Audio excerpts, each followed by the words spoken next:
learned recently, and it's been a huge blessing in our lives as we've learned to sing it, and we owe Riley all the credit for finding that one. So, a beautiful song to remind us that God is to be leading us.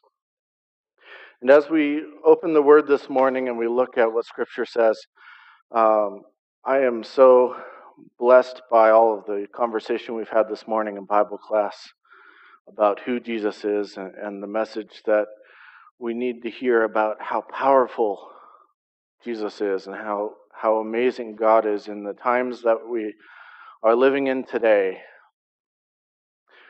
He is still working. He is still working out His plan in each one of our lives. We'll be in Acts 14 this morning, continuing on in our series.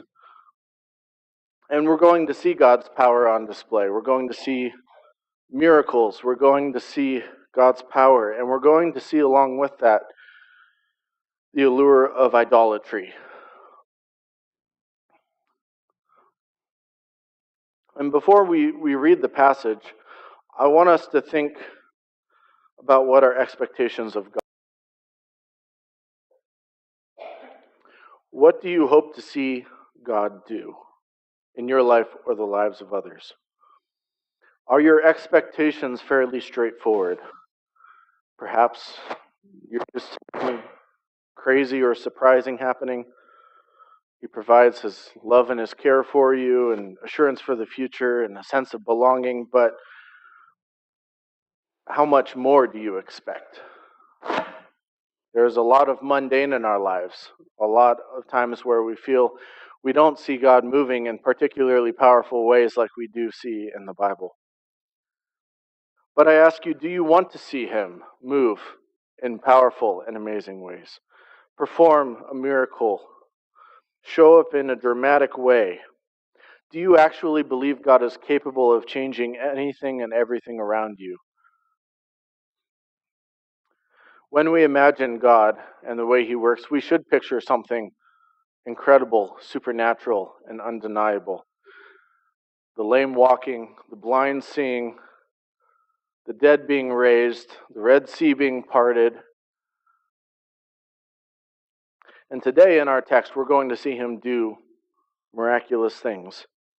And as we read, I hope that you see some of the threads that will tie this message and that we will see just how amazing God is and be reminded of that. Let's read through the chapter and we'll get into what goes on after that. We'll dive into it. Acts chapter 14. Now it happened in Iconium that they went together to the synagogue of the Jews, they being Paul and Barnabas.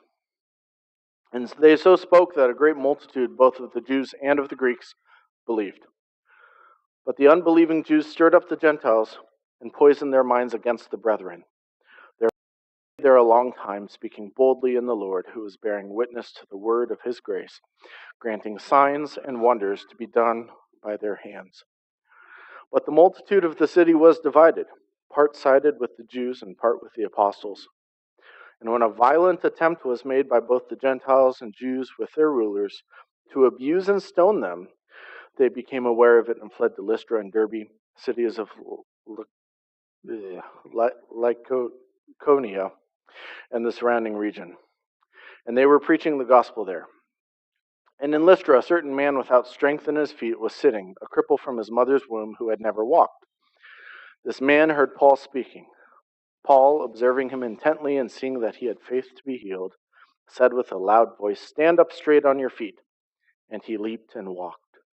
Now when the people saw what Paul had done, they raised their voices, saying in the Lycaonian language, "The gods have come down to us in the likeness of men."